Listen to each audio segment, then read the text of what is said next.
Good morning, good afternoon, and good evening to our viewers across the globe. I would like to welcome you to our webinar on the enforcement of foreign awards and deconstructing the Supreme Court judgment in NAFED versus Alimenta. Our guest speaker for today is Mr. Aditya Vijay Kumar. Aditya has been extensively practicing in Delhi in the litigation sphere, handling cases pertaining to arbitrations, original side litigation, and company and corporate litigation before the National Company Law Tribunal, High Court, and Supreme Court. Aditya has handled clients such as McDonald's India, Centrum Financial Services, Royal Enfield, Hyatt Regency, NAFED, Ansel Housing, and Antariksh Group, just to name a few. We welcome you, Aditya. Our second panelist is Mr. Melvin Fernandes. Melvin is an associate partner with Vaish Associates in their Mumbai office.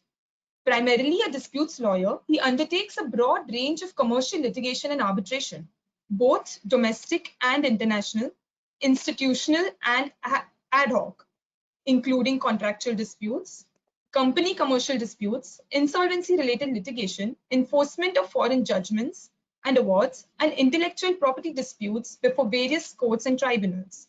We welcome you, Melvin. Good evening to my co-panelists and to all the attendees attending this webinar. Thank you, sir. Our third panelist is Mr. Yatin Narang, who will also moderate today's session.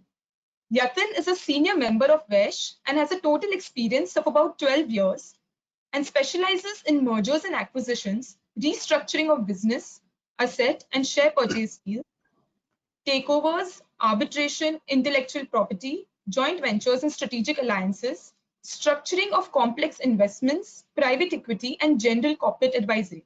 We welcome you, Yatin. Thank you, Pratiksha.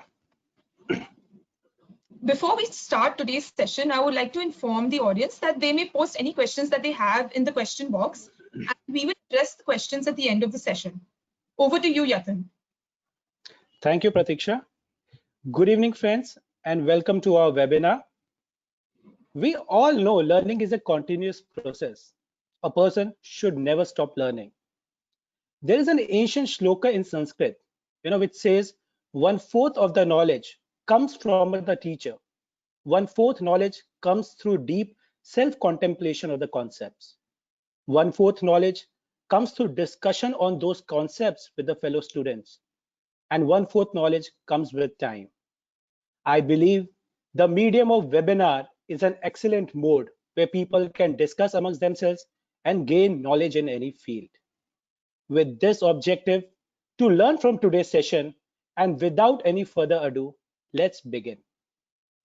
The rapid advancement in cross-border commercial activities has resulted in generating considerable revenues for all parties involved. The growth of cross-border commercial activities has made it important that we have efficient methods of dispute resolution as well. In today's era, especially in Indian context, winning a matter in the arbitration or the court is just not enough. There have been many instances where a party has won a matter in an arbitration, but it has taken ages to enforce the award and seek justice. The party against whom the award is made becomes non-cooperative for the obvious reasons. Sometimes parties leave the enforcement proceedings in between or remain absent, and most of the time, opposite parties raise many trivial issues with the sole intent to delay enforcement. Therefore, the stage of enforcement of an award or decree warrants utmost care and attention. When we deal with our international clients, they ask us at what extent the rights which they are seeking under the contracts are protected under Indian laws. For example, they ask how quickly and effectively will they be able to enforce a legal right under the Indian judicial system in the event there is a dispute. There are various other questions which our client asks, like what are the requirements at the time of enforcement of the award? What do they need to ensure during the arbitration so that award is enforced as quickly as possible? What would be considered against the public policy of India, or whether the subject matter of the dispute is not capable of settlement by arbitration under Indian law? Through this webinar session, we would like to touch upon various aspects of enforcement of foreign awards. So to begin with, the first question which comes to the mind is, what do you mean by foreign award? Foreign award is an award in an international commercial arbitration where the seat of the arbitration is outside India and of a country which is a signatory to the New York Convention or the Geneva Convention, or such territory which has been notified as a reciprocating country by India. For example, recently India and UAE have signed some agreements where UAE has been considered now as a reciprocating country. The procedure for enforcement and execution of the arbitral award is governed by Arbitration and Conciliation Act 1996 and the Civil Procedure Code 1908. Both domestic and foreign awards are enforced as a decree of the Indian court. However, enforcement and execution of Indian seated arbitration would be governed by Part 1 of the Arbitration and Conciliation Act, and enforcement and execution of foreign seated arbitration would be governed by Part 2 of the Arbitration Act. With this basic understanding, let's move on and rattle the minds of our guest speaker Aditya and my co-panelist Melvin on this subject. Hi Aditya. First of all, congratulations being in the winning side of the landmark judgment. Considering the fact that Supreme Court has seldom held that a foreign award is unenforceable, coupled with the fact that the scope for judicial review in these issues is quite narrow, this is a tall order. Aditya, can I ask you as to when did you get involved in the matter? Were you involved from the beginning or you were involved at a later stage?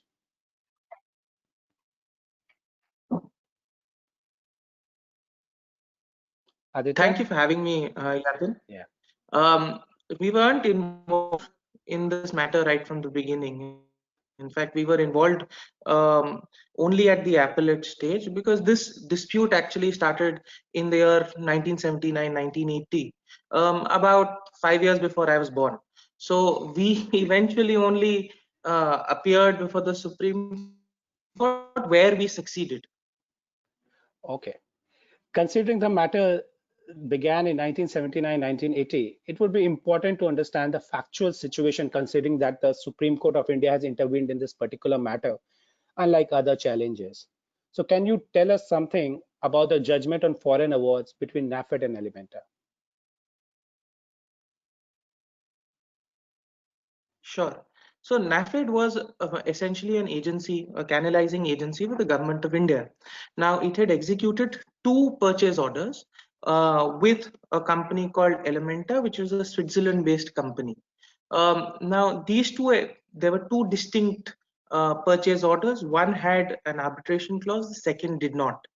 Now during this period, there was unfortunately a drought in India, and so the goods where we were sourcing the goods from Gujarat, there was a drought in Gujarat, and therefore we as a NAFED could not source goods from Gujarat.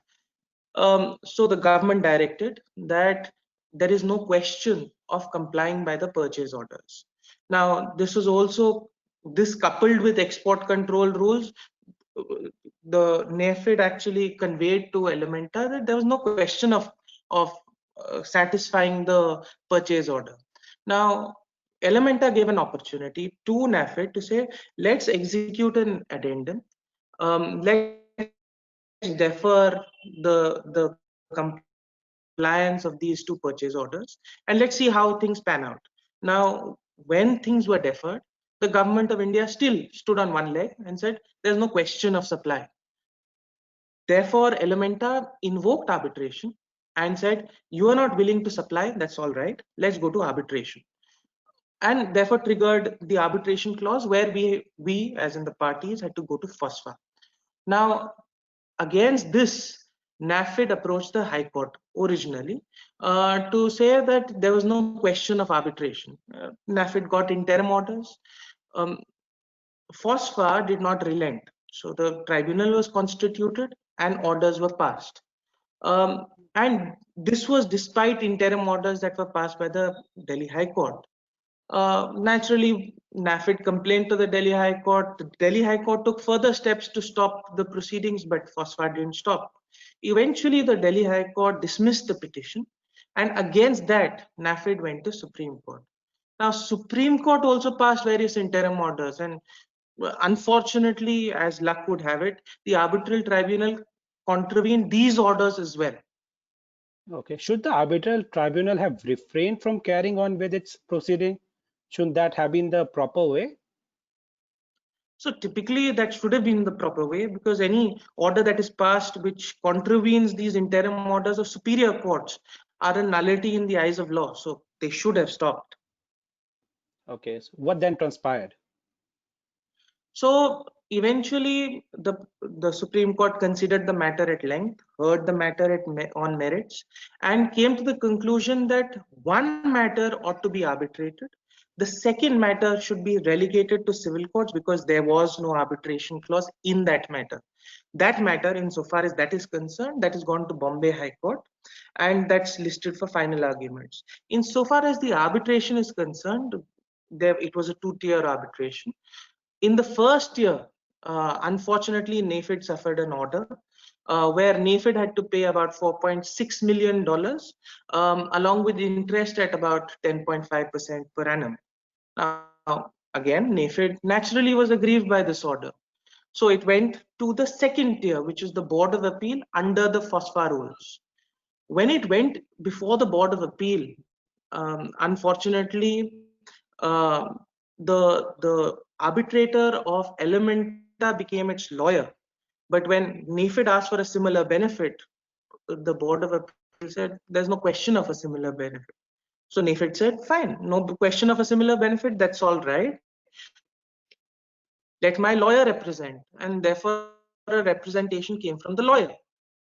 Even that representation was disallowed. So essentially what happened was that the managing director of NAFED had to argue the matter. Now the managing director is not a legal person, so essentially NAFED was let in the ring with two hands behind the back and one hand tied.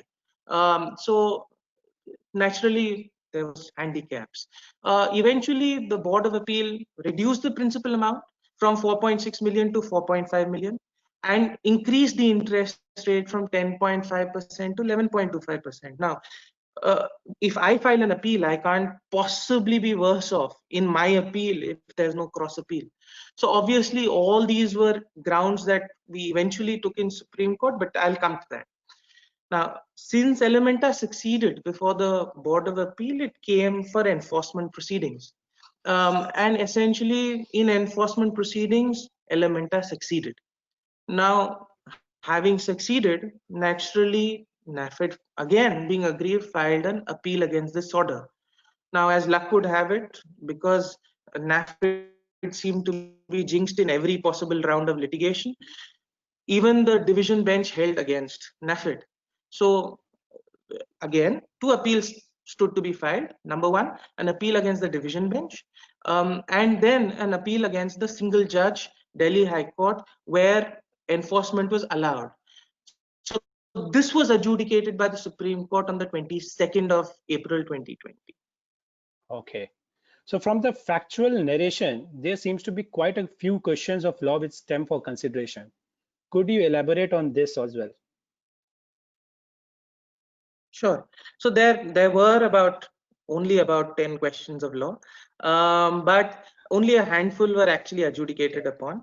The first question of law that we had raised was how can an arbitral tribunal continue proceedings in the teeth of Supreme Court and High Court orders? Secondly, we had raised the issue of natural justice. You had appointed the arbitrator as the lawyer.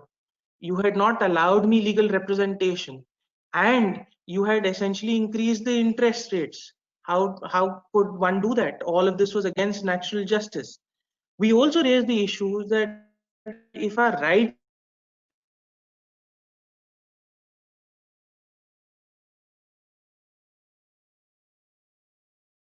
I think there's some technical glitch.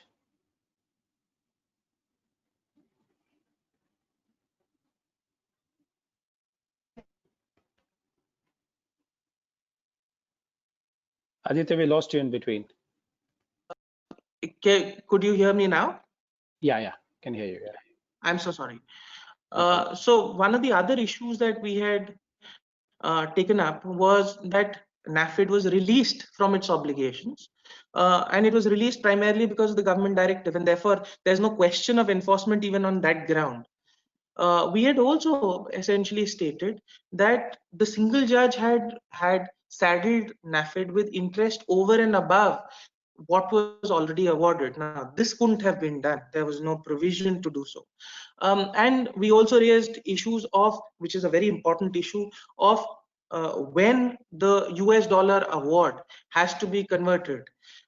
Because whether it is to be converted on the date of the order or when single judge passes an order, when is it that it has to be converted? So these are essentially the 10 odd points that we had canvassed before the Supreme Court. So what was ultimately decided by Supreme Court in this matter? So essentially, Supreme Court decided on two grounds, amongst others, because only a handful of issues were decided.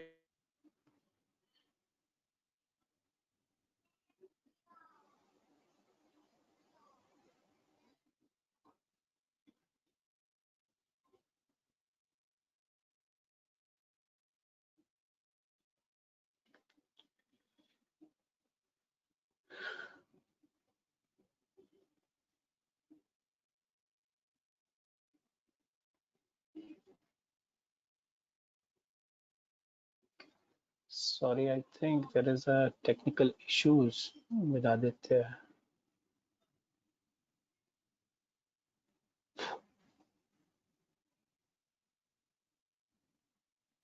I think I think I'll be getting back to Aditya once his network issue is resolved.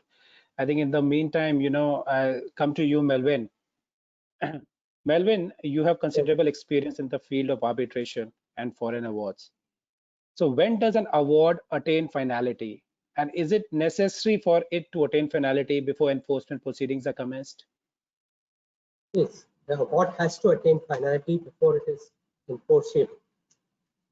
And how do we know that the award has attained finality? The respective institutional arbitration rules will provide for as to when an award has attained finality. Take, for example, in the case of the American Arbitration Association under its commercial arbitration rules, if the party who has lost the arbitration does not fulfill what the award says, then the party who has succeeded in the arbitration will have to go to court and will have to seek what we call as a confirmation of the arbitration award. It is only when this award is confirmed that the award can then be enforced as a decree of the court. This is not the case for SISC rules and the rules of International Chamber of Commerce. They provide that once an award has been passed by the arbitral tribunal, the award becomes enforceable. Okay. So once a foreign award is passed and it has attained finality, how does one enforce it in India? Basically, to enforce a foreign award in India, what the party has to do is he has to file a petition with the court of competent jurisdiction. And this petition will be a petition under section 49, read with section 47. With the petition, you have to annex the original award and the original contract by which the parties have entered into an arbitration as a means of dispute resolution. If the original award is, for whatever reason, not available with the party, then that party will have to annex an authenticated copy of the award. So also is the case of the agreement.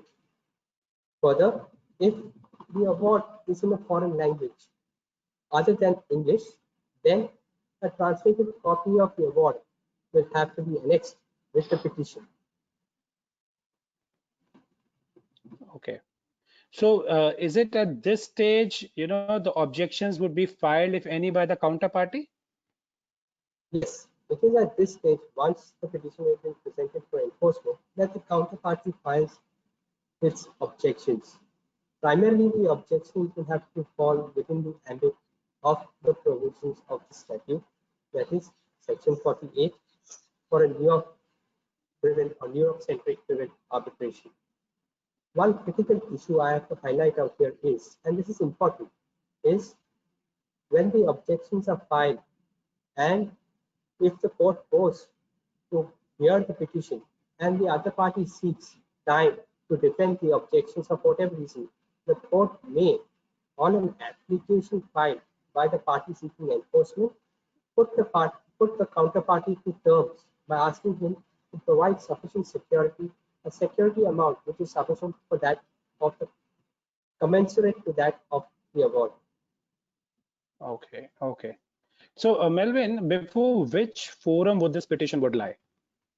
Yes, as I said it earlier, that it has to be filed with the Court of Competent Jurisdiction. Recently, as late as in 2018, the Supreme Court, in the case of Sundaram Finance, held that an award can be enforced or execution proceedings can be initiated in any court in India where the assets are located. Now, coming to the fact that these are foreign awards, under the foreign awards, we have the New York Convention and we have the Geneva Convention.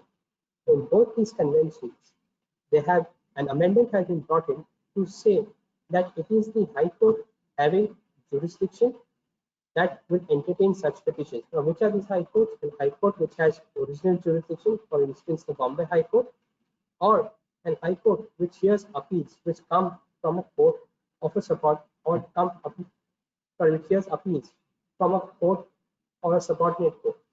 So this is the court which has jurisdiction. All right, thank you. Thank you. Moving on to next question, Melvin. So, when does a court refuse enforcement of a foreign award? When can the court do that? Generally, the grounds for refusal is very limited, and that is in consonance with the international practices followed. And India, being signatory, have been adopted the similar grounds. Now, by far and large, what are those grounds? Those grounds are set out under the provisions of Arbitration Conciliation Act.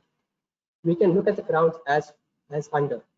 If at the time of entering into the contract, the party was under some incapacity to enter into the contract, or the agreement is not valid under the law to which the parties have subjected it, or there is no notice given to the party either at the time of invocation of the arbitration, or the appointment of the arbitrator, or of the arbitral proceedings per se. The other reasons for which an award will not be enforced is if the parties have recorded a difference or a dispute which is not contemplated under the laws for which the parties have agreed to submit for arbitration. The next instance where an award will not be enforced is where the arbitral tribunal is not constituted in accordance with the terms of the agreement.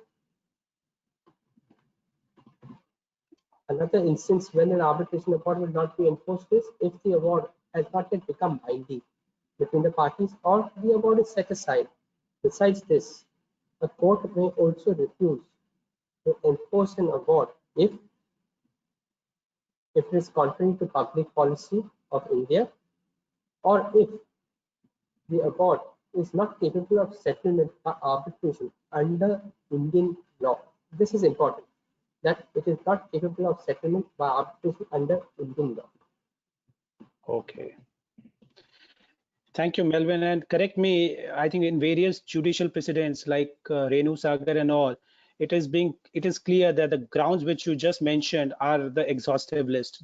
The courts cannot go into any grounds beyond it. That is true. The court, you cannot enhance the grounds as the grounds stipulated under the Act. It is those grounds are said to be exhaustive grounds, and those are the grounds where the party can oppose an enforcement. Thank you, Melvin. Thank you. Melvin, moving on, are enforcement proceedings under the Foreign Awards Enforcement Act different from the proceedings under Arbitration and Conciliation Act 1996? There is a slight difference between the two proceedings, but however, to bear in mind that the Foreign Awards Recognition and Enforcement Act of 61 is repealed pursuant to the enactment of the Arbitration and Conciliation Act of 1996. Now, what are those differences?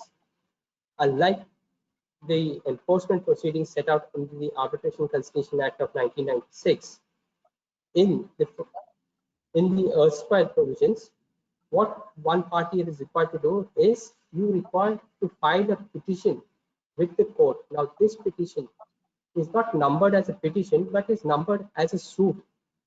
And what is a prayer sought? A prayer is sought to ensure that this award is to be pronounced as an award of, and a prayer is sought that this award should be filed with the court. Why is this so? Because under the erstwhile regime, it's only when a court is satisfied that the foreign award is enforceable that the court will order the award to be enforced in a similar manner as if it is a judgment of the court, and then a decree shall follow. Okay. Thank you, Melvin. I think Aditya's back. I will continue with where we left him. Aditya, you left at a critical situation. What was Yes. what was actually held in the matter, in the judgment? What was actually held by Supreme Court in the matter? Can you just tell us? So I'll just explain once again. I don't know where I lost my connection, but essentially two issues were held, and I'll just be very crisp about it. The first issue was revolved around public policy. So the Supreme Court held that essentially there are government directives. Those government directives were in the nature of such nature that NAFED could not satisfy the purchase order that was raised by Alimenta and agreed by NAFED. Now, in view of this government directive, the Supreme Court said that the parties are released from their respective obligations in terms of Section 32. Now, besides this, the Supreme Court also held that there were certain instances, essentially, like I had said, I was put in a ring with my hands tied up behind my back. Supreme Court essentially said that some of those instances, while some did not prejudice NAFED, some of those instances did prejudice NAFED, and therefore that was against basic notions of justice. So this is essentially what was held by Supreme Court. I'll elaborate when we come to it. Okay. Thank you, Aditya. Aditya, you mentioned earlier that in this judgment, the Supreme Court had essentially held that the award rendered would not be enforceable being against the public policy. So can you tell us little about what constitutes public policy? So one has to understand originally that whenever public policy is looked at, a very narrow interpretation is given. That's point one. Point two is that just because a particular act or an award is against or in contravention of law, that's not good enough. It has to be in terms of what Renu Sagar laid down. Now, what did Renu Sagar lay down? Renu Sagar, which is Supreme Court 3 bench, essentially said that in order to see whether an award is against public policy, one has to see one, that it is against the fundamental policy of India, two, that it is against the interest of India, and three, that it contravenes or is against justice or morality. Now, the question then lies is, what is fundamental policy of India?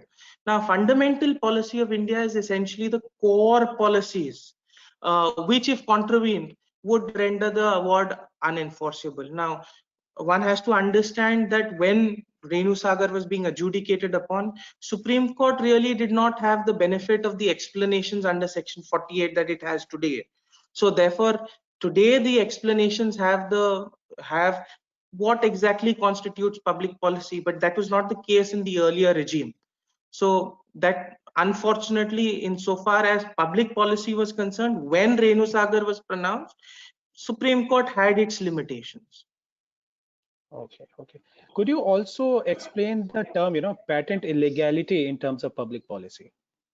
Yeah, so as far as patent illegality is concerned, that is an issue that came up in interpreting domestic awards and in interpreting public policy vis-a-vis domestic awards. Now, again, this is not a concept that was part of the statute, like Keshavanand Bharati and Supreme Court propounding basic structure doctrine. This is also something that the Supreme Court propounded for the first time, which essentially meant that where the award itself is is something that shocks the conscience of the court, that the court cannot allow enforcement of. Now, one has to understand, originally Supreme Court even thought that patent illegality formed part of public policy for the interpretation of a foreign award.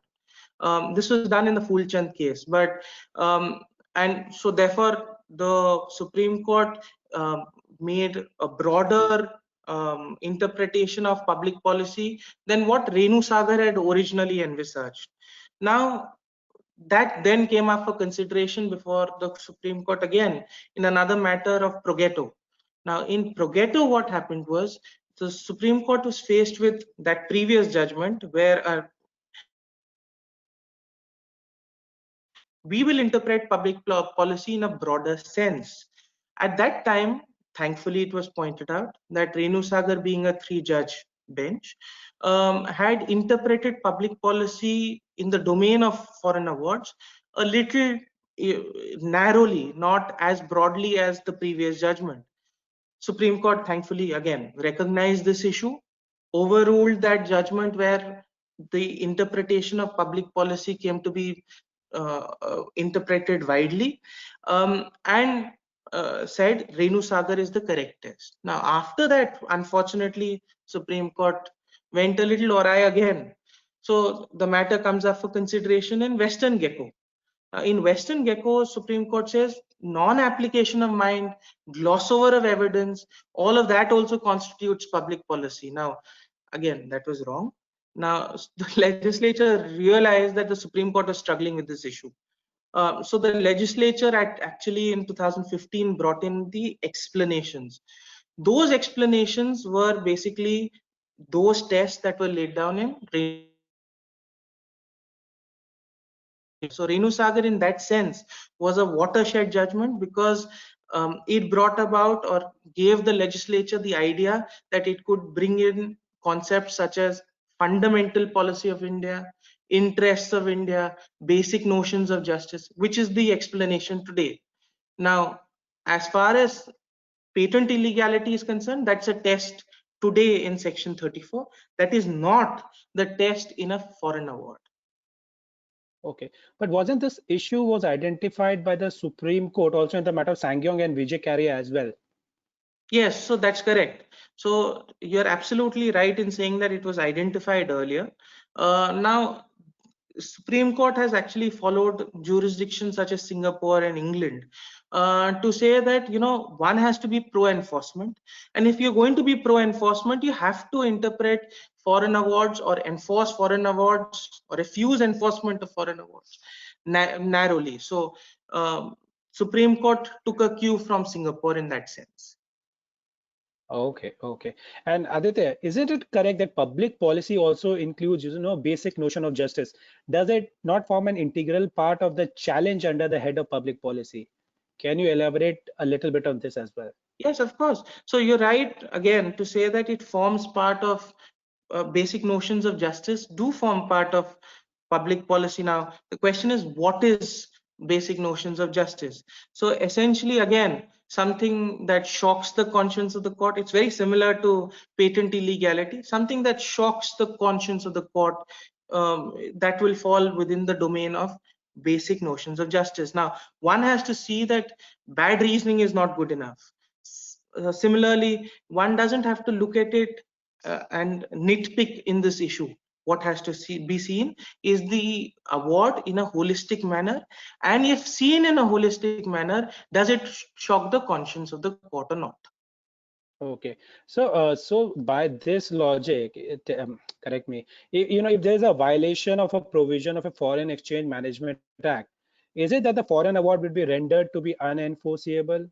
Is it right way to look at it? No, so this may not be the correct position. So the Supreme Court has said this, that insofar as violation of Foreign Exchange Management Act is concerned, or FEMA is concerned, that doesn't render the award to be unenforceable, because number one, an ex post facto approval can be taken from RBI. So where's the question of it being unenforceable? Secondly, Supreme Court has said that, you know, as far as penal consequences is concerned, FEMA does not attract penal consequences. Thus, because it doesn't attract penal consequences, it can't be in violation of public policy, in the domain of public policy. Supreme Court said, from whichever angle you may look at it, there is no question of saying that a foreign award.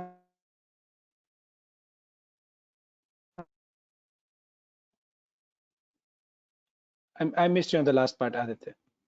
So basically, Supreme Court has said that whichever angle you may look at it, from the RBI's ex post facto approval angle or from penal consequences angle, there is no question that a violation of FEMA would render the award unenforceable. Okay. So to summarize what you said, so you're saying that contravention of any provision of any enactment by itself is not synonymous to contravention of fundamental policy of Indian law. That is right? correct. That is correct. Okay, fine. So moving on, as we are discussing the fundamental, the public policy. So in light of this judgment, could you please inform as to how the NAFED case, as opposed to any other matter, contravened public policy? Considering the scope of interference in the first instance was very narrow. No, that's correct. So NAFED has been one of the very, very few judgments where the Supreme Court has intervened, or any court has intervened in refusing to enforce a foreign award. That's point one. Point two, what we have to look at is not India as a liberal country post 1991. What one has to look at is the pre 1991 era, where number one, the purchase order was executed in 1979, and therefore I'm telling you to look at it that way. But India pre 1991 was a closed economy, and one has to understand that. That's point one. Point two, NAFED was a canalizing agency, and essentially goods were being rationed to NAFED by the government of India. Now, this was done under the export control rules. Now, if it was being done under the export control rules, if there's a government directive, I have to follow that. It so happened there was a government directive not to supply. If there's a government directive not to supply, I am visited by consequences under the export control rules. And if I'm visited by those consequences, then I'm not going to supply, because at the end of the day, things are being rationed to me. So in that sense, one has to understand it in that view. Okay. Understood. Thank you, Aditya. So moving on, Aditya, it seems that there are other principles also, such as being unable to present its case, as you mentioned while you were giving the grounds which you raised. So could you explain the principle? Doesn't fair interpretation of the statute itself imply that these relate to violation of the principles of natural justice? So there are various judgments on this issue. One of the judgments is Vijay, like you had pointed out. The second is Sangyong, like also you had pointed out. And the third is HRD constructions. Now, in each of them, the Supreme Court has interpreted unable to present your own case. Now, basically, Supreme Court has said that anything that is done behind your back forms part of being unable to present your case. I'll just illustrate. For example, if you are not being given the right to comment on a particular thing, or if evidence is taken behind your back, or if a hearing is held behind your back, that all forms part of being unable to present your case. But that is not to say, number one, that the Supreme Court will hold in your favor if there's a poor reasoning that is given in the award. That is not the correct interpretation. Similarly, like I said earlier, Supreme Court says that you don't have to nitpick. What you have to do is take the award holistically. And if you take the award holistically and you come to a conclusion that your rights have been handicapped, that's good enough to fall within the realm of unable to present your own case. Now, one mitigating factor that is important is prejudice being caused to you? Now, if prejudice is being caused to you, then obviously it falls within the domain. If it isn't, then Supreme Court is not going to intervene. Essentially, there are 4 tests. Number 1, whether the principles of natural justice is being violated. B, how was this being breached? C, how did it affect the rights of a party? And D, how were these rights prejudiced actually? So this is what the Supreme Court looks at in this test. Okay, okay. So, apply these principles to the facts of the NAFED case, which you have listed above. So, I think it would not be correct to state that these principles were violated in the NAFED case as well. Yes, so Supreme Court, in the handful of issues that were adjudicated by Supreme Court held in somewhat fashion that these tests, besides basic notions of justice, were violated. For example, where the arbitrator became the lawyer for Alimenta, that falls within this purview, besides falling within the purview of basic notions of justice. Secondly, in my view, if you handicap a party by not letting lawyers appear despite representations, making, while on the one hand giving a full legal representation to the arbitrator who had become the lawyer, you're giving a representation where the MD is arguing for you who has no legal background. I believe all of this falls within the domain of being unable to present its case. And I think Supreme Court is going by your view. I So, believe so. yeah. So I think we'll get back to you, Aditya. And my next question would be to Melvin. So Melvin, would you know the logic significance behind the FOSFA, that the Federation of Oil Seeds and Fats Association Limited, not allowing legal representations? How prevalent is this practice? Is it a common practice? It's not a common practice. Can you just tell us? This practice is not alien to India. There are sector-specific arbitrations where you do have that the presence of an arbitrator is not required in such arbitration proceedings. A good example is an example of an arbitration conducted under the exchanges. These arbitration clauses, that is, when there is a dispute between a trading member and a non-trading member, the arbitration clause only calls upon the parties to produce all the documents that are available with them. And if a party requires the presence of his or her legal representative, then they have to set out reasons as to why they would require the presence of the legal representative. And hence my view is that this incidence of not having legal representation is not uncommon. It is pretty common for standard arbitrations where the arbitration is generally a document-centric arbitration to rule on issues. Okay, okay. Now, assuming that clause 14 of FOSFA and the contract dated 12th January 1980 was to be looked at in the present scenario with the insertion of the explanations as well. In your estimation, would the Supreme Court have arrived at a different conclusion? As per various judicial precedents like Renu Sagar, DDA, it is clear that courts should refrain from going into the merits of the award at the enforcement stage. So don't you think this judgment by the Supreme Court amount to a review on factual findings examined by arbitration tribunal? This is a very good question as to whether the Supreme Court did review the facts of the case.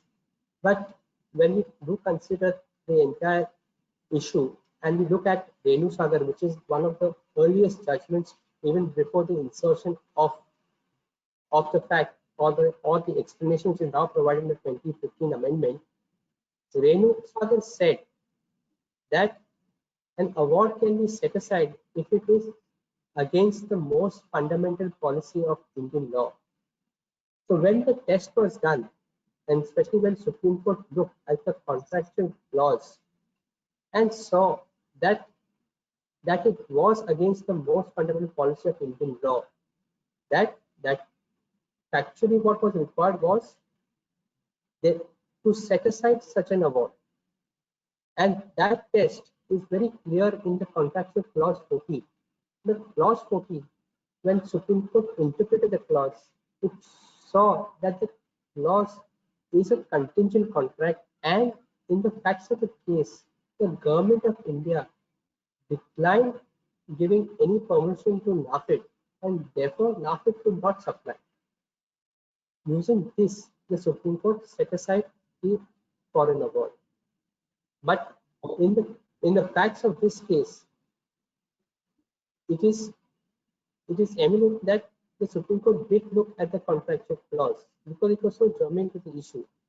But we have to dwell upon it on a case-by-case basis and see whether the Supreme Court expounds the proposition or retains the old view as set out in the NAFED, saying that public policy should not be given as a wide interpretation, should be looked at narrowly in that case. Trust it answers the question. Okay, thank you. And considering English law was applicable in the NAFED case, why did the Supreme Court interpret, the Indian Contracts Act? Can the courts do so at the time of enforcement proceedings? And Melvin, you can just a little louder. It's a very good question, and in fact, what the law is. In fact, the law is set out is in the New York Convention. The New York Convention does say that public policy does not mean international public policy. It has to be the public policy as applied by a court in which the foreign award is sought to be enforced. Hence, when the award went into the Supreme Court, one was seeking enforcement of that award, and therefore Supreme Court was right in looking at the Indian Contract Act. It did consider case laws on English law, and it looked at the clause 14 of the contract, and then it came to a finding that clause 14 of the contract was a clause which very well fitted within the confines of the Indian Contract Act, more specifically section 32 of the Indian Contract Act, and therefore once it did so, it did not find a need on leaning on judicial pronouncements by English courts, etc. Okay, thanks, Melvin. Melvin, under the Arbitration and Conciliation Acts, are all orders appealable in nature? I asked this question because under Foreign Awards Recognition and Enforcement Act, an appeal was held to be not maintainable against an order enforcing a foreign award. So here, what do you have to say in the current regime? Generally, an appeal is a creation of statute. It is not someone's fundamental right to appeal. So therefore, statute will prescribe as to whether a particular order is appealable or not appealable. In the instant case, the Arbitration Conciliation Act, in fact, section 50 of the said act, specifies as to what orders are appealable or what orders are not appealable. Okay. Thank you, Melvin. Thank you. I will get back to you. Now my questions will be addressed to Aditya. So Aditya, what is the limitation period for filing an application for enforcement? Was this issue taken in NAFED matter? I think I've seen your prayers. There were some issues about 30 days versus 3 years. They were one of the grounds you raised. So can you please let us know what is the situation position here? Aditya, can you unmute yourself?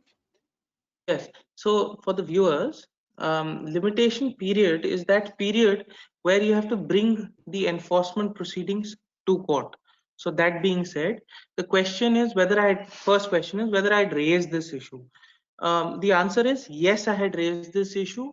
Did the Supreme Court adjudicate on it? Answer is no. Supreme Court didn't adjudicate on this issue either, because it said that if it had adjudicated on the merit, this issue doesn't survive. So that being said, there are two views that are there today. The first view is taken by some high courts to say that as per Article 101, Schedule 1 of the Limitation Act, it's a period of 3 years from the date of the foreign judgment when you have to file these enforcement proceedings. So that is one view. The second view is of other high courts, where the high courts have said that enforcement proceedings are in the nature of an execution. So therefore, those provisions will apply which apply to executions, which is essentially 12 years from the date of the order itself. So these are two divergent views. This is not settled by Supreme Court yet.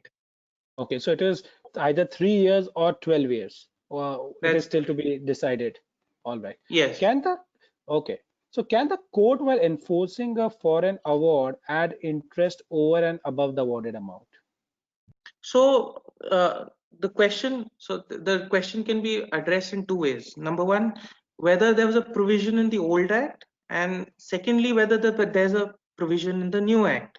Now, under the old act, in the old regime, there was no provision where interest can or could be added over and above what is awarded. Now the legislature has not changed its view either. So in the new act, there is no such provision. So in my view, the single judge of High Court or any court enforcing a foreign award cannot add interest over and above what is already been awarded. Okay. Okay. So it seems, in this petition which you have filed, also you had agitated the issue of, conversion of USD award into Indian rupees. What Yes. exactly would be the date of conversion of a USD award into Indian rupees? And wasn't this same principle was for consideration before Supreme Court in, I think, Forasol versus ONGC? Isn't it a settled So that's principle? Yeah, so that's correct. We had taken, actually, it's not in the nature of a settled principle because Forasol was under the old act. It was not under the new act. That's point Okay. one. This issue was taken by me in a separate petition, a separate special leave petition, which had come up for consideration before Supreme Court. Now, I'll come to that, but the issue is, what is the date of conversion? So this issue came to be adjudicated in Forasol, like you rightly said, and the Supreme Court toyed with 5 dates. The first date being the date when the award was passed. So the Supreme Court had to arrive at which is the correct date. Number one, the date when the amount became payable, the date when the action was commenced, the date of the decree, the date when execution was issued, or the date when money was paid or filed in the registry.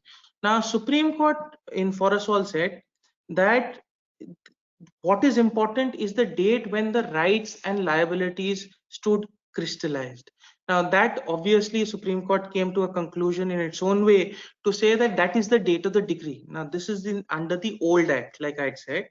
Under the new act, the Supreme Court has extended that principle. So essentially, what the Supreme Court in two or three judgments has said is that one has to determine when has the rights and liabilities been crystallized, whether it is it at the stage of the single judge or division bench, as the case may be, or Supreme Court. So that one has to look at.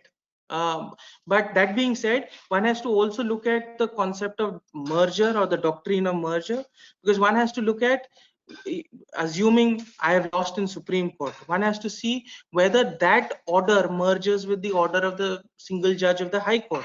So that would be the date of the crystallization of the rights and liabilities. Okay.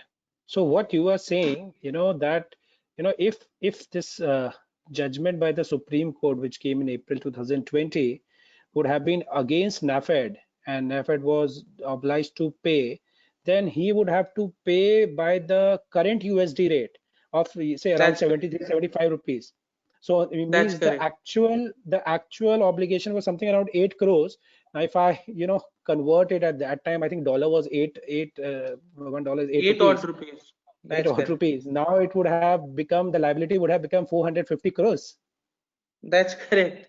That's the unfortunate truth. All right. All right. Okay. Moving on, I So also, yeah, please go ahead. Go ahead. So I just want to add, number Yeah. one, you have to understand when the Supreme Court, when we had first gone to the tribunal, it was 8 rupees. When we had gone to the Board of Appeal, it was 17 rupees. When the single judge passed an order, it was 45 rupees. When the division bench passed an order, it was 54 rupees. And when the Supreme Court adjudicated it, and thankfully it was adjudicated in my favor, it was 73 rupees. So essentially, had Supreme Court not adjudicated in my favor, canalizing agency would have gone to liquidation proceedings. That's true. I'm sure. Aditya, moving on, Also, in your SLP, you had stated that Alimenta could not have been given the benefit of interest as also to the benefit of exchange ratio. So why do you say so? So, like I'd explained, when the first order was passed, that was 8 rupees to a dollar. And when we had come to Supreme Court, it was about 73 rupees. So essentially, Elementa got, if you deduct obviously 73 and 8 rupees, from a fluctuation perspective alone, Elementa would have got a benefit of about 65 rupees to a dollar. Now you multiply 65 rupees to a dollar into 4.5 million, and that's straight away the benefit that they would have accrued. Um, True. Now, when you saddle a party with interest over and above that, that's just absurd because number one, why is interest granted? That's the most important portion. Interest is granted as a compensatory measure to put you back in the same position had you been in if there was no breach or if there was no contract. Now, if that is the case, once you've got the benefit of the exchange rate ratio, there's no question of interest. That's absolutely absurd because the Elementa essentially would have got two benefits: 65 rupees benefit and interest over and above this. So that actually brought the awarded amount to 450 crores. This is absurd. Okay. Okay. So did Supreme Court opine on this issue or no? No, so unfortunately, Supreme Court didn't opine on this issue because this issue never came up. Because Supreme Court adjudicated that there was no question of enforcing the award. Had Supreme Court enforced the award, then this issue would have come up as to what is the date of conversion, if at all, and what is to be paid out. Okay. Okay. Okay. So moving on to the next question, Aditya, the amount recoverable in a foreign award, let's say for your example, it would have been, 450 crores with interest. If this would have been a domestic award, this would effectively Yes, be having a stamped at 0.1% of the value of the award, roughly around that's correct. 45 lakh rupees. So, That's what correct. would such a stamping be required in the case of a foreign award? So typically stamping is only required in a domestic award. It's not required in a foreign award because the Supreme Court says that uh, that stamping would have been done at in that particular jurisdiction. So assuming it's a reciprocating country, number one, and stamping has been levied for whatever it's worth, stamping does not need to be paid again. So 0.1% need not be paid if it's been paid already where the award was rendered. Yeah, I think this issue was dealt by Supreme Court in the matter of Shriram EPC, right? That's correct. That's correct. True, true. Thank you, Aditya. I'll get back to you. I think my next question would be to Melvin. Melvin, coming back to the main thrust in the NAFED matter, which was the issue of frustration versus contingency, and the applicability of Section 32 versus Section 56 of the Indian Contract Act. You know, as far as Section 56 is concerned, the Supreme Court in the matter of energy watchdog versus CERC laid down few principles with respect to Section 56.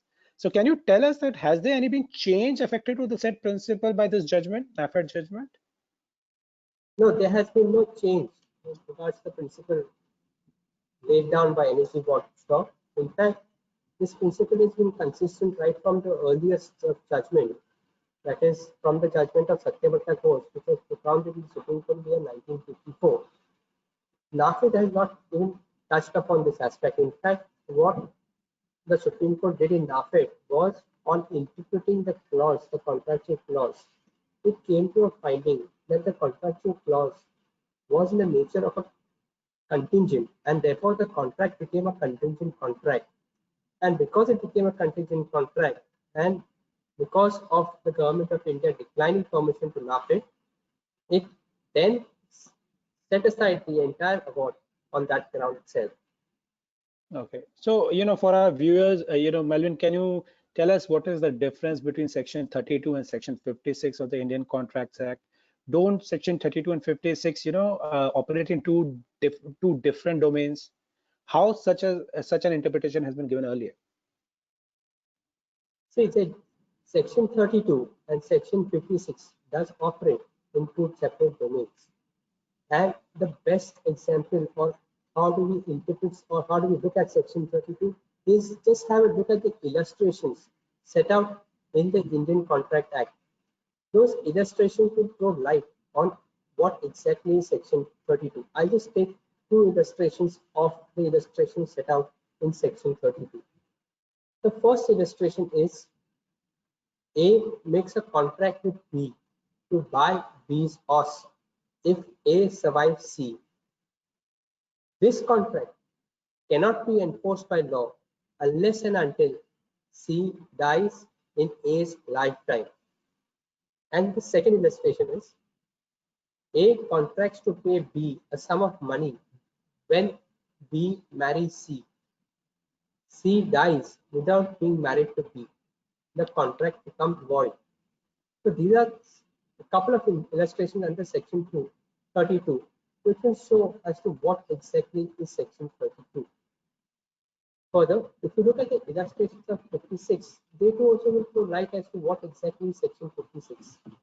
In sum and substance, section 32 is what we call as a contingent contract, and in such a case where parties at the time of entering into the contract knew of certain contingencies and they provide for certain contingencies in the contract, then such contracts are deemed to be a contingent contract.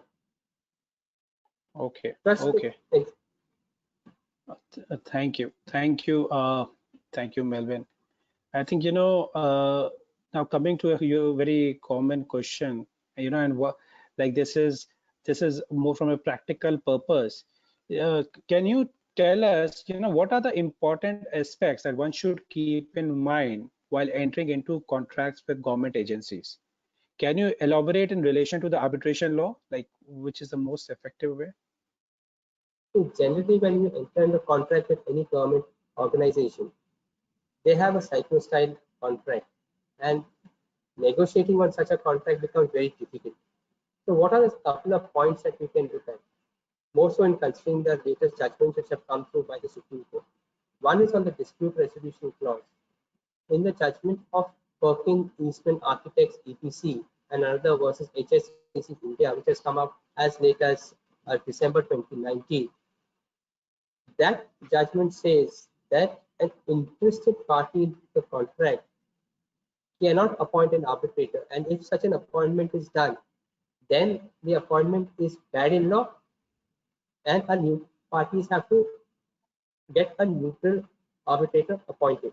So one is this clause, but by far and large, we always see in a government contract that is always authority given either to the chairman, etc., for an appointment of an arbitrator. That is one. And second, what we can look at is ensure that the seat of arbitration is mentioned in the contract. That will put to rest a lot of issues with the seat of arbitration is put in the contract.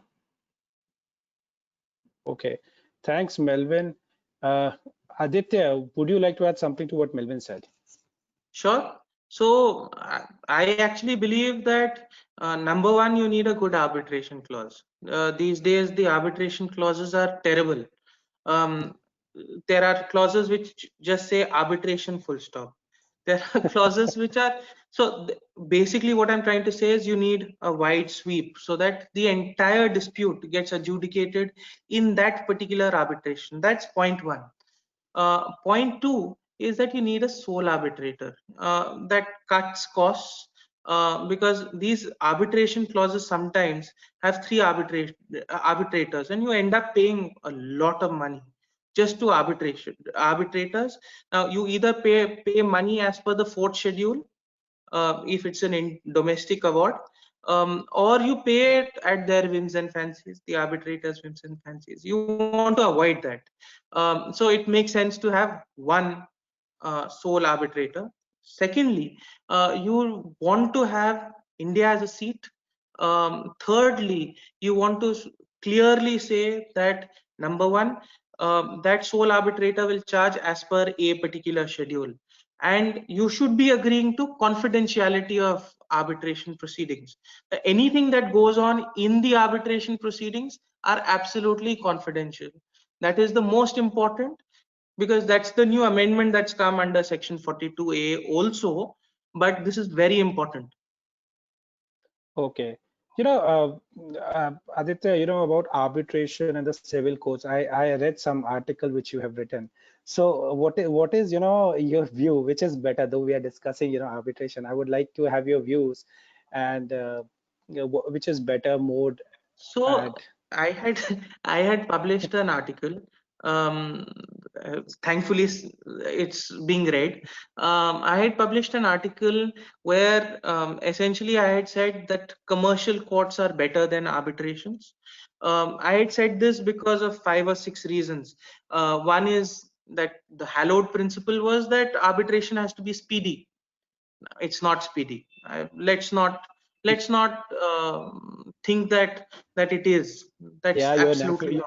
your NAFED matter took 40 years from the day it started. Only Date that 40 it years. started. Only 40 years. Yes. Yeah, that's point Yeah. one. Point two, Okay. it's extremely expensive, and one doesn't understand this issue. Because if you actually end up paying court fee in Delhi, court fee is 1% of the value of the value of the claim. In Bombay, there's a capped court fee of 3 lakhs, I'm told. In Ahmedabad, it's 75 odd thousand. And you can claim however much. Eventually, whatever you get is great. But in arbitration, you are essentially paying out about per arbitrator roughly 37.5 lakhs. If on a good arbitration on the fourth schedule, why should you be paying that? That's my view. So therefore, my view is go to commercial courts instead. But that's for another day. Okay. And Melvin, would you like to comment on this? What's your view? So my view is, see, there are ways and means in which the parties can do cut on the cost of arbitration. In fact, we've done a session on that, on cutting cost of arbitration. But yes, if the claim amount is a substantial claim amount and the Schedule 4 comes into play, then there are substantial costs just to be paid to the arbitrator. And also, other than cost to the arbitrator, there are costs on venue charges, etc., which also add to the additional cost. But one would have to balance whether one would like to choose arbitration or one would like to go to a commercial court to get their dispute resolved. Timelines are strict in arbitration. Also, the commercial courts, they do have a strict timelines, but time will tell as to what will prevail over each other. Because the commercial court being a new statute, we'll have to wait and see as to how it pans out. Okay. Okay. Thank you, Aditya. Thank you, Melvin. I think, just one last question before I think I will open the question audience question answers. So, through the collaborative efforts of the judiciary and legislation, India is trying to further strengthen its image to a pro-enforcement regime for foreign arbitral awards. So would NAFED judgment anyway come in a way when India is trying to build its image, or try to create itself as a hub of arbitration? So I'll start with Melvin. What's your view on that? See, I don't think so. The NAFTA judgment will be a spoke in the wheel. I don't think so. It should be looked at and in that perspective. The reason why I say so is one can argue saying that when the Supreme Court was seized of an issue, the Supreme Court rightly took a decision saying that yes, it does fall under the fundamental policy of India and therefore had the award set aside. And therefore, I don't think so. This NAFTA judgment can be looked in so many ways as being not an arbitration centric or India not being favored for arbitration. This is just one of his judgments which have come whereby the award has been set aside. So we should not make too much hue and cry of the entire situation. The facts of the case are there to justify what the Supreme Court did. Obviously, it is an arguable point. One can argue both ways. But time will tell whether the image of India has deteriorated from being arbitration friendly or not being arbitration friendly. Thank you, Melvin. Aditya, your views on this? So I also believe it's an aberration. That's point one. But point two, if you want to be a hub of arbitration, you need to actually have speedier resolution. One judgment is not going to dissuade an arbitration proceeding or dissuade a party from doing an arbitration in India or not doing an arbitration in India. That really uh, would not matter, because one is actually looking at speedier and faster and cheaper resolution of dispute, not one odd judgment that comes in the way. Okay, thank you, Melvin. Thank you, Aditya. Even I personally feel, as rightly pointed out by you, that this is an aberration and not a norm. And you know what I personally feel, yeah, this judgment in addition would also give confidence to the Indian parties, that their rights are protected anywhere across the world if justice is not met to them. This is my personal view. And I think with this, I would request Pratiksha, to take up the questions of the audience one by one, if there are any. Yatin. Thank you, Aditya and um, Melvin. Your views were very enlightening. I personally wasn't aware of a lot of the practical aspects of enforcement that you have actually told us about. The first question that I would like to ask is for Yatin. In 2015, there was an amendment to the Arbitration Act. The amendment brought with it certain explanations to the term public policy. The question that I have for you is for a challenge to the foreign award made prior to 2015, will the entity defending the foreign award get protection of the explanations which was provided for in section 48? Yeah, I think yes. This question came before the division bench of Bombay High Court. And I think it was a matter of Integrated Sales Services Limited versus Arun Dev in 2016. And you know what the division bench mentioned, that the explanations are more of clarificatory in nature, and this principle is there since inception. So therefore, parties will be entitled to the protection. However, this judgment was challenged before the Supreme Court and the operation of this order stayed. So the final hearing is still pending. Thank you, Yatin. The next question is for Aditya. Are there different yardsticks for public policy in India under Section 34 and Section 48 of the Arbitration Act? So originally, just to answer your question, originally there should not have been different yardsticks, because we are all signatories to the New York Convention, and the New York Convention essentially says that the same yardstick is to be adopted for a domestic award as also for an award. So there shouldn't have been a different yardstick, but unfortunately there is. Now, as I had explained, Supreme Court had come up with a yardstick of patent illegality. Now that is a different yardstick altogether, because patent illegality forms part of a challenge in the domestic side, and therefore there's an amendment under section 34(2)(a) to include that sort of a challenge. Now that is not available in so far as foreign awards are concerned, because Supreme Court, as it's always said, the it says every case turns on its facts and circumstances, etc., etc., and there's no straitjacket formula. But today there has to be a narrow view as far as foreign awards are concerned. There should have been a narrow view as far as domestic awards were also concerned. That's not the case. Thank you, Aditya. The next question I have is for Yatin. What are the principles of frustration laid down by the Supreme Court in the matter of energy watchdog and CERC? I'm sorry. Okay, so the more popularly known as Adani case. In this matter, what Supreme Court mentioned is that if there is already a force majeure clause in the agreement, that force majeure clause would prevail, and then we would not look into section 56 whether expressly mentioned or whether impliedly mentioned. We will look into whatever is been agreed between the parties. Now, the second principle also, what Supreme Court said that this doctrine of frustration must be within the narrow limits. It should not be expanded.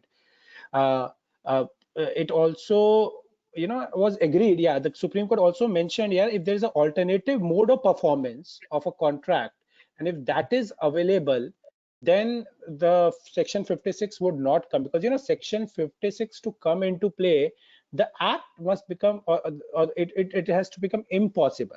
So if there is an alternative mode of performance of the contract, then this section 56 will not come into play. If a more onerous method of performance is there, as I said, if it only if something becomes impossible, then only it would be forced, section 56 would come into play. Even if it becomes more onerous to perform, it becomes more expensive to perform any of the tasks, it would not amount to a frustrating event. For in that very matter, price rise because of the coal increase in the price of the from Hong Kong mines and all, it did not result in impossibility of performance. Thank you, Yatin. I think Melvin can answer the next question.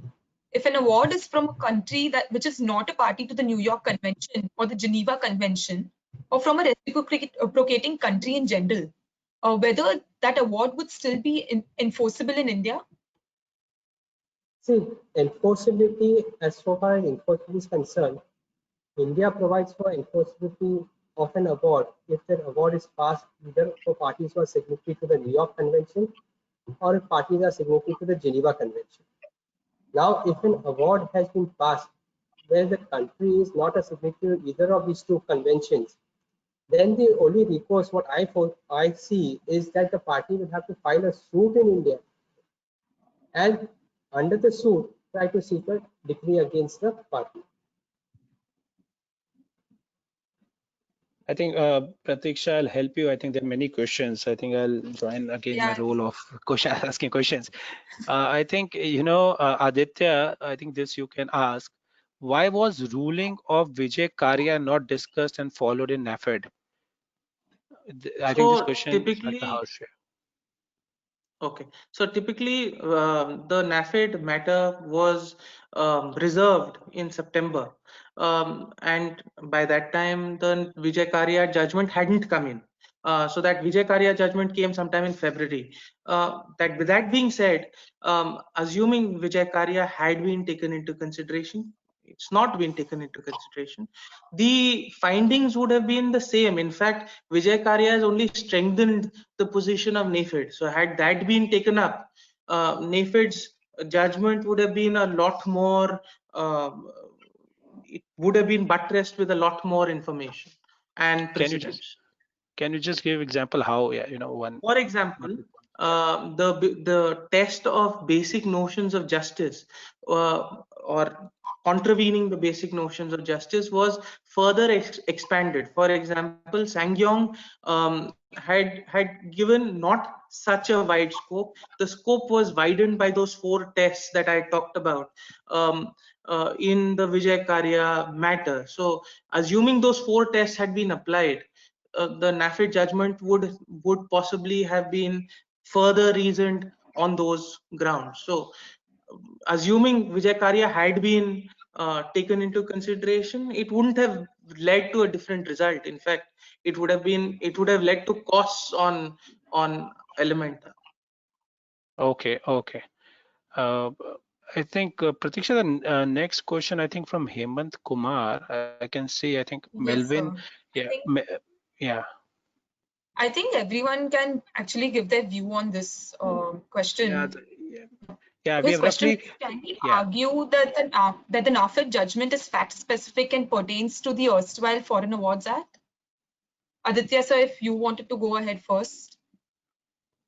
So it is fact-specific, but it's not that the test was much different in the Foreign Awards Act. Like Melvin had said, the test is somewhat similar even in the present act. So the ratio of NAFED will still be used in other enforcement proceedings to avoid enforcement. So in that sense, you can't say that one has to, if there's a NAFED judgment, one has to stick to that. It can't be used anywhere else. That's not the case. Thank you. Melvin, your view? Basically, those case specific, but one must understand that the Supreme Court did look at a fundamental principle as to how the contract was interpreted. So therefore, the entire issue, you can always argue that it is case specific, saying that the contract provided for particular things. And to that extent, one can argue it is case specific. But broadly speaking, is on the enforcement side, the Supreme Court looked at much other aspects of it. And therefore, I don't think so. We can still use the principles set out in NAFED on the larger principles of enforcement, etc., to argue that it is those principles still apply for any given case if it meets the test, and not to be argued to a case-specific example. That's my. Okay, thank you. I think the next question is the decision shall raise multiple questions with respect to India being an appropriate seat of arbitration. This decision might also create legal hurdles in the interpretation of public policy and enforcement of foreign awards under the Act. What is your view? I think the first question is similar to what I've asked at the end, but I think Aditya and Melvin, both of you can repeat. There are two parts to it. Yeah, please go ahead. Aditya, you can start. So right at the beginning, no, it's not going to affect it. In fact, it has only said that what is the crux of it? That because NAFED was in violation of export control rules and would have been in violation of a government directive, enforcement can't happen. So in that sense, it's not going to come as a hurdle, because a narrow view has been taken. Across board. The NAFED is only to second or third judgment where foreign award enforcement has been stopped. So I don't see it coming in the way. Okay, Melvin. If the question boils down to the fact that it is a seat of arbitration, then I presume that the entire award would be a domestic award to that extent. Would have been an international commercial arbitration, but an award with India being the seat of arbitration, then to that extent it would be a domestic award. But if in case we say that on the side of enforceability, then I don't think so to that extent this image of India goes down, because India is always shown to be enforcing most foreign awards. In fact, this is only the second or third foreign award which has, in fact, this is the first award which has been completely set aside. The other two awards have been partially set aside for certain defendants. Correct, and I think other Vijay Karya, Tata Docomo, all those are in the awards are more strengthening the image. And as we discussed, this award I think is a aberration more than a norm. No, in fact, I'll just weigh in here, Yatin. In Vijay Karya, in fact, cost of 50 lakhs was imposed on the other side. So to say that so obviously Justice Nariman, while enforcing the foreign award there, was cognizant of the narrow view, and in fact across board everyone is. In so far as NAFED is concerned, it just so happened that the facts are so overwhelming that this view had to be taken. Correct. True. Correct, Adi. I think there's next question for Aditya. I think two questions have come specifically for Aditya. One is from Davison Kanukanga. It looks like the appeal from the High Court in the NAFED case was mooted in 2012 and determined by the Supreme Court in 2020, a period of 8 years. How does India hope to be the hub of regional arbitration with such delays? So I understand there's a problem there, but that is the process of Supreme Court. Unfortunately, things are being expedited, things are being made a little better, but unfortunately, insofar as Supreme Court is concerned, it comes up for admission hearing and then it gets admitted, and then final arguments do take a while. But that being said, these days, because vacancies are being filled, judgments are coming out faster, and things are being cleared up. So I believe in the next 2 or 3 years, it will get a little better. Thank you, Aditya. And Aditya, there's I'll next take it question. up. Okay, Yeah, I please, think Pratik. we are running out of time, so this will be the last question that we can take up today. I think Um, I think there are a couple of more questions we can take up. I think it's okay, Pratiksha. This let's question you see. can ask to Aditya. Yeah. So this question is specifically for Aditya, sir. What are your views and suggestions, if any, on the international commercial arbitration law regarding the enforcement of bilateral investment treaty awards in India? So typically, I don't right now have a view on it, but separately we can, whoever's given that question, separately we can discuss it. So I just Sanket have a view. Khandelwal. Yeah, so Sanket, you can send us this email. I think we will reply to you. You have your Or email, yeah. yeah. I think there are a couple Melvin, of do more you have a, questions. Yeah, Melvin. Melvin, Melvin, I what think about you you? have a view on this question. See, and so far as the bilateral treaties are concerned, there are two cases which have come up in the recent past, and both cases have come up before the Delhi High Court. One is the Vodafone case, and one is the case of Khaitan. In fact, in both the cases, the Delhi High Court has held that that the enforcement for what is set out in the Arbitration Conciliation Act is only an enforcement for commercial disputes, and it does not entail an enforcement under the bilateral treaties. That having said, we will see how does India want to look at itself considering bilateral treaties, because in other jurisdictions, especially jurisdictions like the US, etc., they do have US, Singapore, they do have enforcements even of bilateral treaties. But so far, as India is concerned, these are the two judgments. One is the Union of India versus Vodafone Group PLC, and the second one is, as I said, Khaitan Holdings case. Both the Delhi High Court has taken a view that enforcement can't be done under the Arbitration Conciliation Act of 1996. Okay. I think just couple of questions. I think we're out of time, but here there are 2-3 questions we can quickly take up. I think there will be short answers to that. And this is I think Davison also asked this. So is there any way to speed up the process of enforcement of arbitration awards in India, both domestic and foreign? So I'll just answer it. Under the old regime, it was a little slower because one had to look for a decree. In the new regime, one doesn't have to look for a decree, so automatically it'll go a little faster.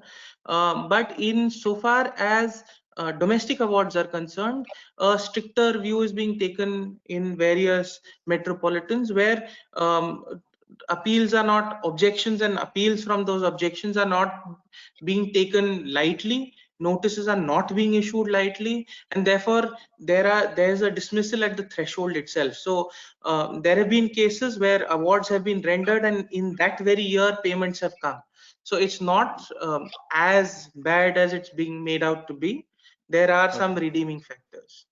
Okay, Melvin, your view? Would you like to?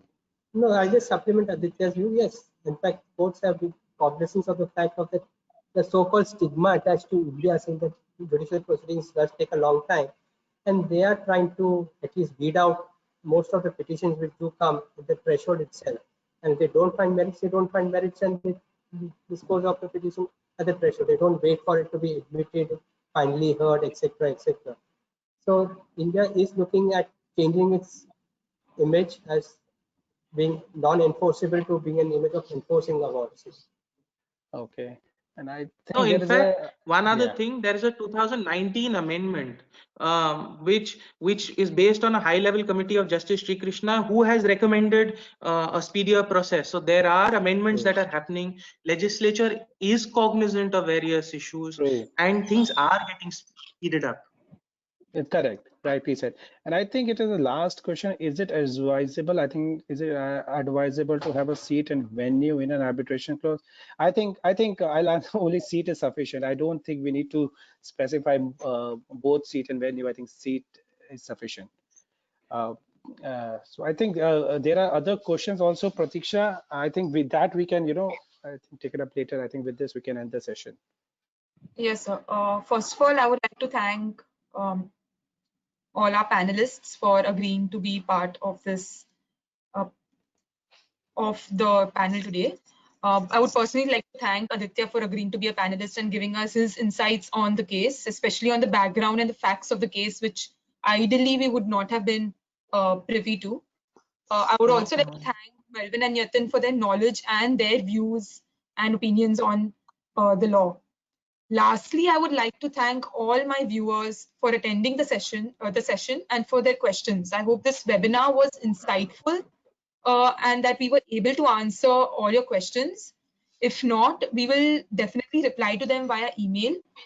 I personally have gained a lot of knowledge from today's session about enforcement of foreign awards and the not only the practical issues that are being faced, but even the legal issues when it comes to enforcing such awards, and that might be addressed in the future. I would also inform all the attendees that Vaish is also holding webinars tomorrow and day after, and that I would request all of you to register and even view those webinars. Thank you. Thank you, everyone. Thank you. Thank you. Thank you, Aditya. Thank you, Melvin. Thank you, Pratiksha. Thank you. Thank you. Thank you, Yatin. Thank you, Pratisha. Thank you, the viewers for attending. Thank you, Aditya, for taking time out and attending. Yeah. Really thankful. Thank you so much for having me. All right, guys. Bye. Thanks, Pratiksha. Bye.